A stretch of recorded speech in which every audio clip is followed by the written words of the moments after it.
آقا جمال اومدن. خوش اومدید. سلام، ممنونم. مراد سینا هنوز نیومدن؟ فعلا نه، اما یکم بعد میاد. نظرتون چیه؟ این بار میتونیم حسانت رو بگیریم؟ به نظر من قاضی این بار حتما به نفع مادر رأی میده. امیدوارم. سر پالمون مامان بیا بشتیم. اسمشو آوردیم فورا پیداشون شد، رو با دمش اومد. مامان ول کن باید درگیر نشد. مامانش به حرف دخترت گوش بده درگیر نشد. بی تربیت.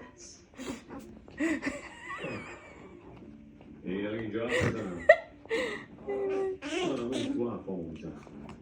تو چه حرفی داری که میخوایی بزنی ها؟ مگه هنوزم روی حرف زدن داری؟ مامانش باشه.